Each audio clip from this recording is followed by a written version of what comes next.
Alright, so this will be a two-part video.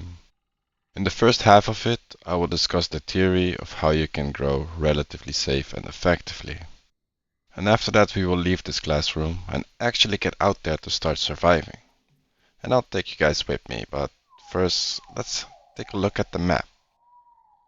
Now, in my scenario, I am inside of the port area, inside a building, so I will start from here, but the raptor can spawn in the following areas naturally. Let's pull up the map and take a look. Now first, let's mark the spawns you can spawn at. We have the swamps. Additionally, we have South Plains, Westro Axis, West Axis, Northeast Jungle, and Northwest Ridge. And last on the list, East Plains, although they should probably call it East Swamp from now on. For real. Now, I will be starting out from here at port. So it's close to east, so let's just pretend I spawned east. Now there are main areas you want to start heading for, and as soon as you spawn into the world as a raptor, you just try to get there. My favorite spot is Northwest Ridge, which has a spawn as well, so if you spawn here, you just won the lotto. Now if you spawned on the north side of the map, you should start heading your way towards Northwest Ridge. And these are the routes best suited to travel along. I will be traveling from port, but as you can see, it is not going to be much different than spawning at east. Additionally, the second area you could choose to grow in would be the West Rail Sanctuary. Once again, if you spawn south, you simply move here. Now if you spawned at the west axis or even Westro axis, really, you could opt for either one of these, and if you spawn in South Plains or swamps, then this location is your best bet to try and reach as soon as possible. Let's mark the destinations in orange for simplicity. Now, the real reason you want to move here is simple. It has 3 types of AI that spawn fairly reliable. You can find tacos, double lines, deer, S-diet, and boars, triple dot in these 2 locations. It also has ghosts from time to time and turtles, but you can ignore those, as they do not provide your nutrients. They're kind of handy though as a last resort. Another handy thing is that both these locations give you very easy access to gastroliths, and gastroliths are extremely useful, as you can eat them to lower your food value without it affecting your nutrient values, allowing for you to eat more nutrients and boost your growth rate. A tip for gastroliths in case you don't know how they work: you eat them and then you will get the buff, gastroliths ingested, and this will last for a minute. During this minute of having the buff, your food drops faster than usual, so you don't have to eat them the whole time, just 1 rock a minute. And while the food is dropping, you can take in more nutrients. Of course, another great way to grow really is just to scavenge. In case you're interested in that, these are my favorite areas to scavenge in. These areas have yielded me results on more than a single occasion, and they are pretty solid. South Plains being the most dangerous, but also the most consistent one of them all, so it has great risk but also great reward. I still recommend that you go to one of these orange marked locations if you wish to grow in safety, but it's really up to you. Now, I'll remove the colors since it's getting a bit busy here on the map, and this will give you a cleaner overview of all of it. Now that we have this part covered, I'm going to take you guys with me, and we are simply going to grow. While you can look over my shoulder, I'll try to communicate my thought processes as much as possible and to really take you guys with me. And one last note, never ever go to Delta. This place is simply horrible to grow in, and due to you having to cross water so frequently often, you will most likely end up inside the stomach of a Deinosuchus, which is, by the way, a crocodile in case you don't know. So just avoid this area. Especially early on, there's nothing but death and loneliness that waits for you here. With that out of the way, let's just head out and do this. Alright.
Alright, so we found a boar.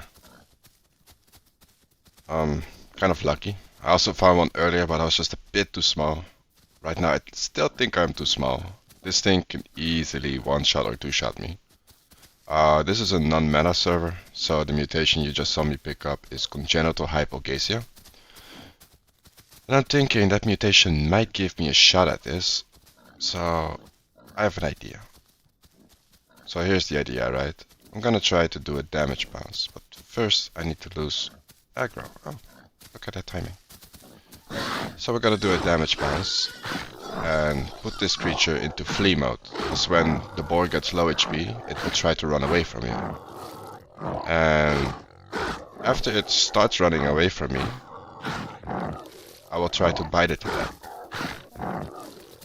And you still have to be careful when you do this, so I'll show you guys how to go about this. Alright, this is just about enough stamina for a small size like me. So you want to bite it in the butt and immediately turn away from it. Like, barely scrape it. Do not try to hit it too much. It's okay if you miss. Every time you hear a grunt sound, that means you're hitting it.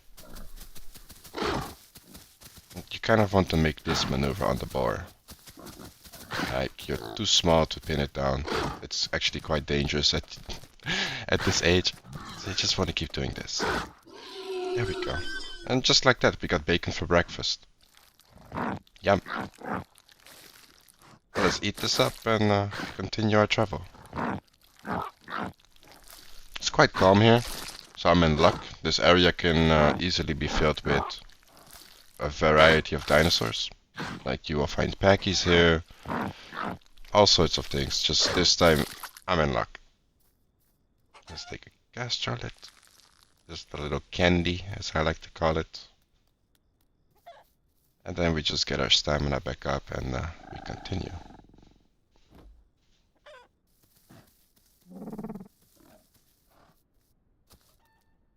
Alright, so for your convenience, I skipped ahead. You don't have to sit through my stamina regen moments. But basically all I did is get my stam back, my food dropped, I'm eating another gastrolit, and I'm taking in some more food. Now, I'm eating way too much, and I'm not being very optimized right now. But I need to reach my destination. And that is exactly what I'm gonna do. Oh, chicken. Alright.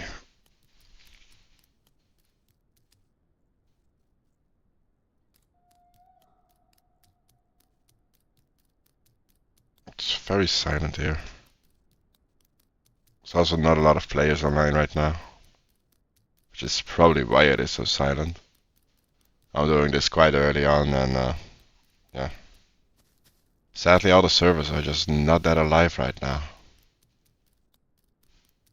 But it doesn't really matter, because all I'm trying to show you guys is in what area I should try to be heading for, and the AI there is going to be powering your grow, so we don't really need other players right now.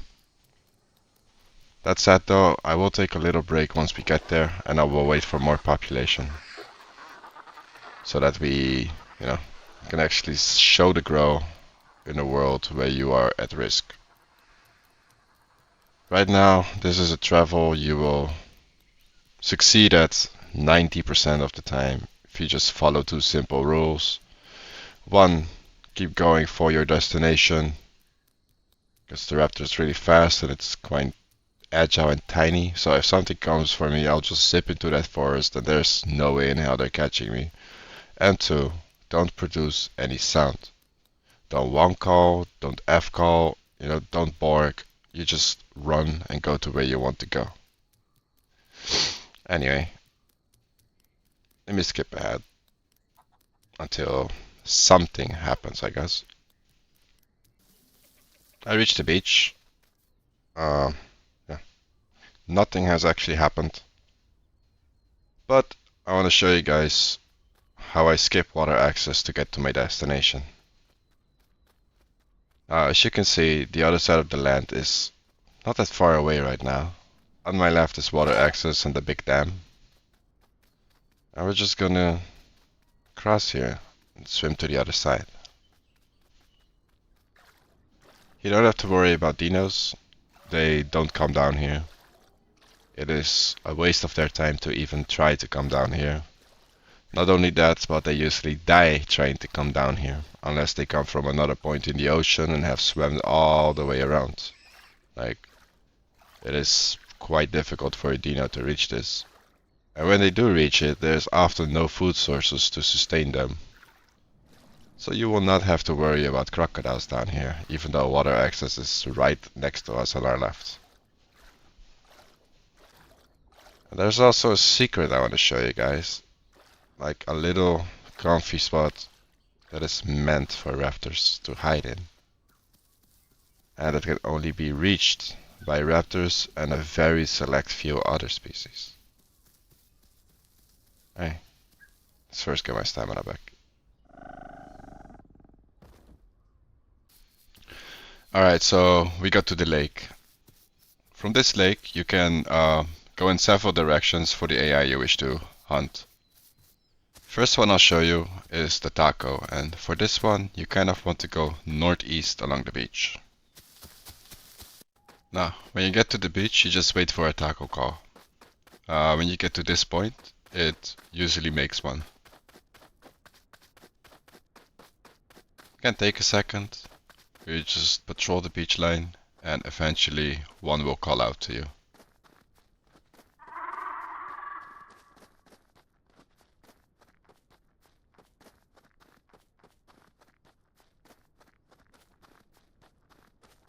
As soon as you hear the call, you just start heading into its direction. It's also useful to patrol the beach lines, because there's often one just walking around in the open and they are the most easiest to catch.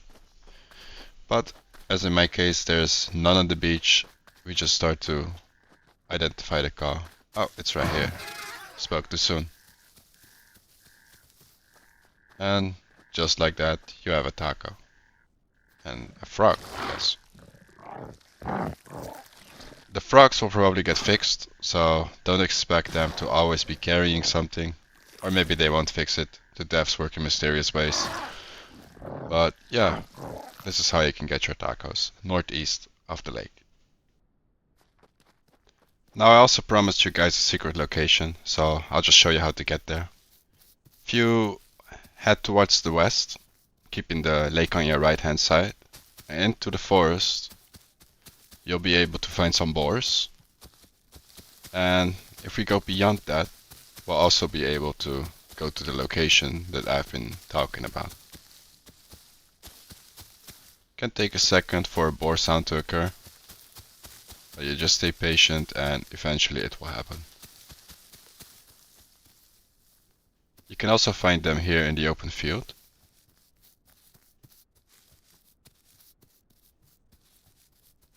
Although it's quite rare to find them here.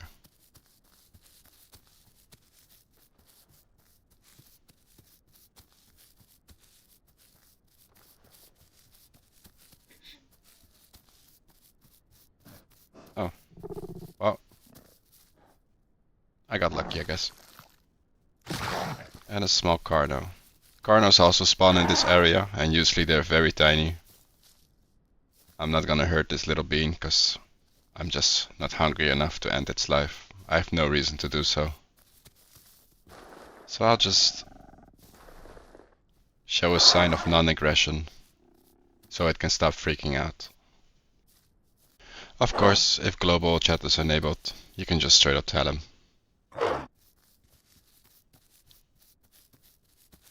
Alright, let's show you guys this little magical spot of mine. I know some of you have been dying to find out where this cave is. Elsa, that gives me an idea.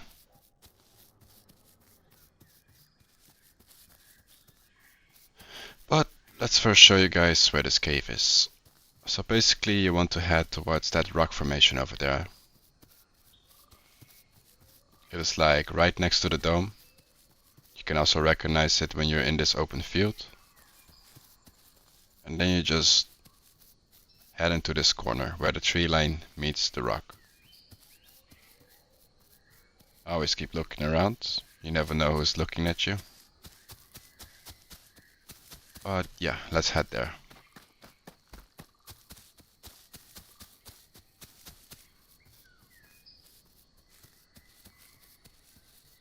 So what you kind of want to do is you want to enter from this angle, and then you want to follow this wall. And then at one point, you will run into a massive tree that is like right next to the wall. It's right there in front of me. Now, what you want to do is you want to pass this tree. And then right behind it is like a little dent in the landscape. And voila, my secret cave. Alright, I got an idea, so I'm gonna ask Elsa a question.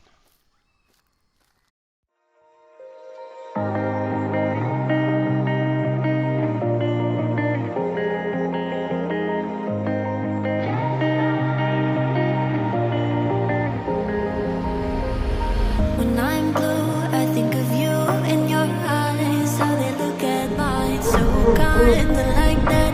You slow down time and everything's just fine. I was ocean swimming with just wishful thinking of my life, the vision drifting by, until I found a lighthouse in your heart, shining like a beacon of bright stars. How did life go wandering far, until I found a lighthouse in your heart.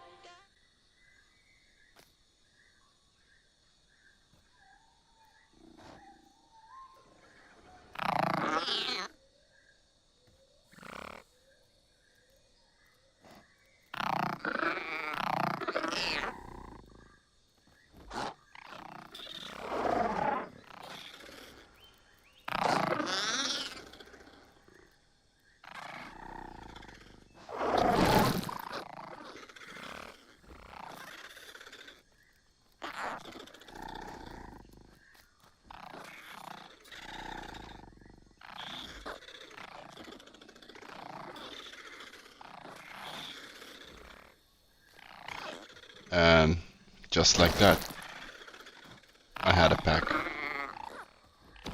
Now, you don't have to have a lot of friends, you just need one. If you have that one friend who can play the opposite sex, you can easily create a pack together just by dropping down a nest and a bunch of eggs like this. Now, it does take a bit of effort to grow these beans, but once you grow them, you can hunt as a pack. So it does definitely have its benefits. The only downside is you have no idea who is who and how good they are. So combat is going to be a bit of a question mark. But, as I like to say, natural selection will do its thing. Now, some useful tips I have. I think one of the best ones is to always produce additional eggs, because these guys eat a lot. Especially if you have good diets, you feed them well, they will grow insanely fast, and as their stomach expands, so will their food decrease really fast. So what you really want to do is to have a few extra eggs, and as soon as these guys hit juvie, feed them the eggs. If you press G on a nest while there's eggs inside, you can take out the egg and then feed it. In our situation, we had a full nest, so we can opt for two things. We can either drop another batch of eggs so that every hatchling gets one egg to eat as soon as they hit juvenile, but I decided to go for the old-fashioned way. Yeah, that one is unlocking reinforced tendons.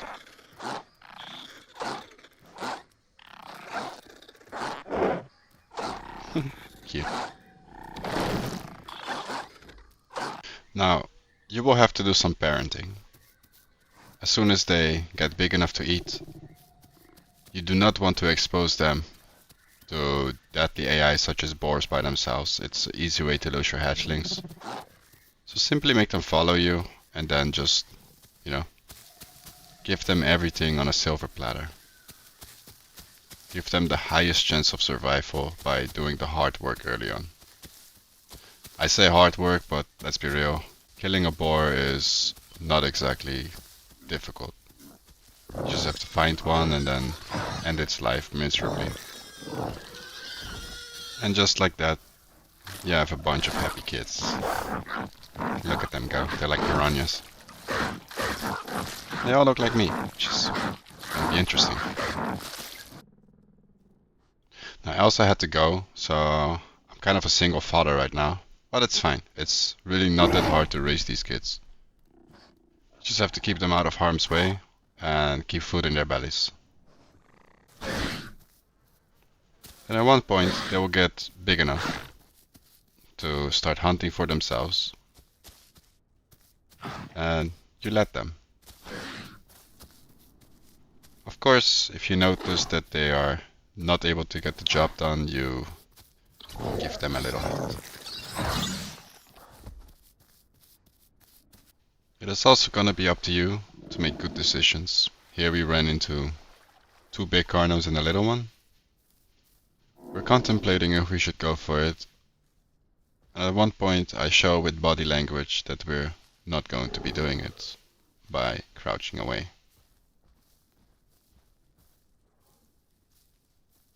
They catch on to the fact that I think it's a bad idea, and they follow me, thankfully. You always have this one smartass that likes to make sound, and in this case I got very lucky that nobody made a single sound. But basically, decision making. Know which fights to take, know when to wait. In this case these guys are like what, barely 40%, 50% grown. I'm not gonna pit them against two full grown carnos. That is just a bad idea. However, at one point your babies will grow up and they'll be able to fend for themselves. When you reach this stage, you can actively stop treating them like kids and you can start treating them like pack members. And you can just engage on hunts together. In this case, there's a carno trying to give us the slip, but I got his tracks, so he is cooked. Once again, I give them the space to do what they want to do. It's kind of natural selection in a way as well. This carno is absolutely panicking at this point and yeets. Somehow survives this one and then does the unthinkable, comes back up and pretty much yeets again. This time it wasn't so lucky.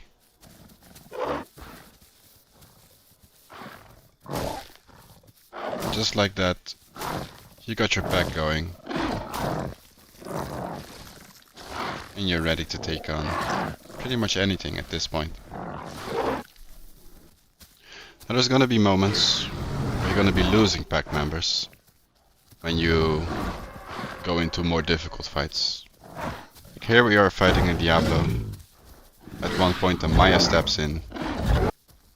We managed to kill the Diablo, but then we want to pursue the Maya, which was probably a bad call. Cause we lost everybody except for one of our kids. However, life goes on. There's still a female alive in this pack, and you just reset the cycle and create another nest. Because nesting is actually the best way to build up a pack. And yeah, just like that you keep that cycle going, and if you die yourself, you just restart the cycle by going to one of those two spots that are really good. And you just simply try again. If you run into a pack that's already established, you can try to join them.